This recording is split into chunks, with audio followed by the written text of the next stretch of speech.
एक इंडिया की सबसे पहली कलर मूवी आई थी जय संतोषी मां करके. Okay, they created a fictional deity and they started to basically show it in the form of a colour movie. एंड लोग आते थे मूवी देखने के लिए, हाउसफुल चल रहे थे to an extent that when people used to come, they screen के आगे they would be offering prasad, they would be offering coconut, they would be offering diya jalayenge, and that's how the theaters actually converted into a temple. That was the kind of belief system that this movie actually generated. Universalization, it simply refers to when the element of little tradition, okay, gets a greater acceptability. That is, its acceptability is across the nation. It actually rises upward and become a part of great tradition. This process is called as universalization. That is, it simply refers to upward movement of element of little tradition and having a greater acceptability across India. That is what is called as universalization. Okay. Now, while studying Kishangarhi, what he observed that there are two major processes or two major phenomena that can actually give you the example of universalization. The first one is Lakshmi Puja during Diwali. So Diwali is coming up and Lakshmi Puja is very common a trait. Now he says that this Lakshmi Puja has no mention in great tradition. Okay. However, this Lakshmi Puja has been something that might have universalized from several local traditions. One among them is like in Kishangarhi, wherein there is a local deity called as Saurathi. Now, Saurathi, what people do during the time of Diwali, they actually worship this local deity or local goddess Saurathi, and they use rice flour. Okay, so they carve the image of this goddess on the walls of the houses, with using rice flour, and they also use barley grass and various other objects to worship this goddess. Now he says that maybe this kind of local deities worshipped during the time of Diwali in different places might have universalized to Lakshmi worship all over India or as great tradition in India, and that is what is universalization. Okay, a similar example is that of Rakshabandhan. He calls this also as a kind of great tradition. अगर आप रक्षाबंधन को देखोगे कि कोई mythological story नहीं है इसके पीछे. So do you know what's the mythological story why Rakshabandhan is celebrated? Any story, any narrative, any god, goddess? Very rare. Okay, some people might be aware, but these are stories related to Mughal kingdom and all, jahan pe that is Rakshabandhan. But now it's celebrated as a festival, religious festival. What's the reason? Okay, now it's all over India. It's a part of great tradition. But McKim Marriott says that it's a universalized little tradition, something which was earlier a part of little tradition and has now become a part of great tradition. How? Basically, he talks about a festival in Kishangarhi called as Saluno. And in this festival, what actually happens that the married sister actually ties a thread on the hands of unmarried brother, and they will also put a grass of barley on the ears, and they will apply tilak on the forehead of the unmarried brother. That's a very regular ritual. And in these kind of festivals, the priest or say the local pandit also will be coming to the house of the family, and they will also be tying some kind of sacred thread on the hands of the boy or unmarried man, and they will also get some kind of gifts in return. Say the unmarried brother will be giving gifts to the sister and will also be giving gift to the priest. Now this is a very local festival called as Saluno, and Marriott believes that this local tradition has been universalized in the form of Rakshabandhan. It has got a greater acceptability and all over India celebrate kiya jata hai in the form of Rakshabandhan. Okay.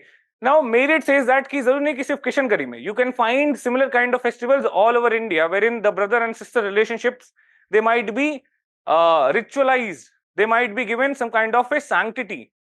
or might be seen as sacred.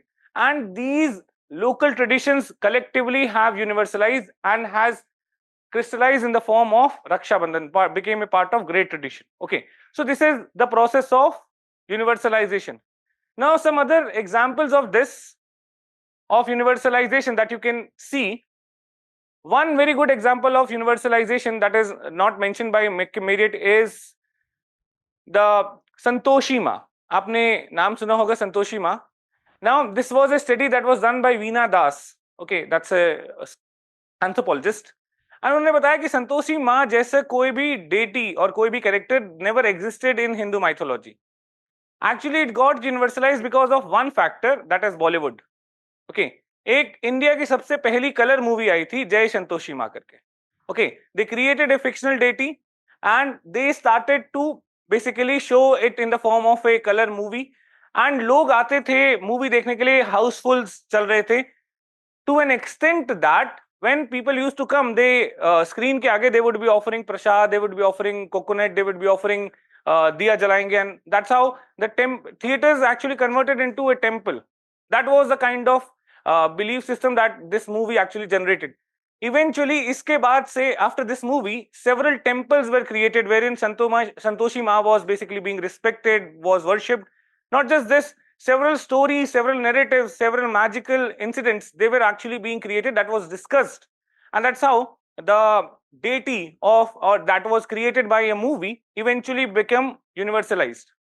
One another example of this universalization is a very recent festival, बहुत लोगों ने रखा होगा, Karwa Chauth.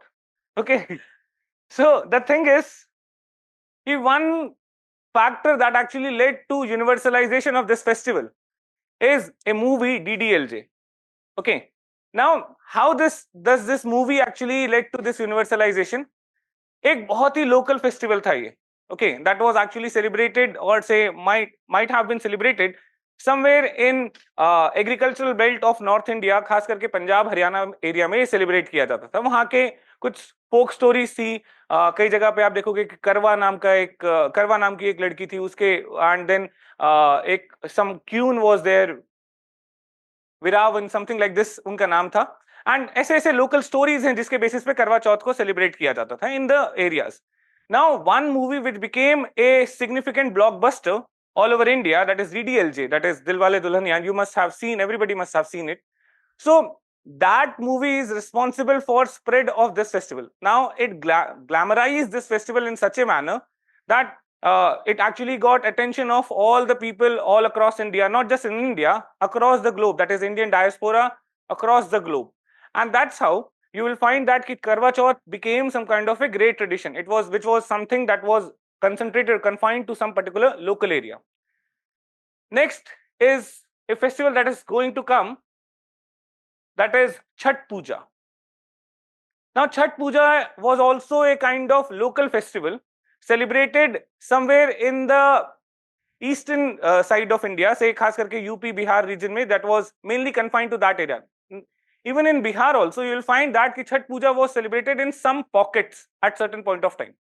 Okay, now what actually happened, that as the industrialization started to develop and migration of Bihari laborers all across India happened, तो आप देखोगे कि that people from Bihar who are actually working in Tamil Nadu, who are working in Maharashtra, who are working in industrial belt of India, they actually have close affinity towards this festival, and they all will collectively go back home on Chhath Puja. अब उस case में the factories which are completely dependent on this laborers from these areas, they have to shut down their work, or they cannot work with the full capacity.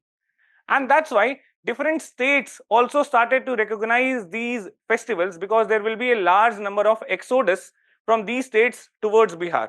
Okay, that is related to these festivals. And that's how Chhath Puja got a kind of universal acceptance. It's basically become a great tradition of India. Now every state actually acknowledges the relevance of Chhath Puja. Only reason is migration of people from Bihar as laborers to different states, and they all will be coming back to their own state to celebrate this festival. And that's how every state will have to acknowledge, because unki economy is connected hai. Okay, and that's how this Chhath Puja became a kind of universal festival or part of great tradition in India. That is what is universalization.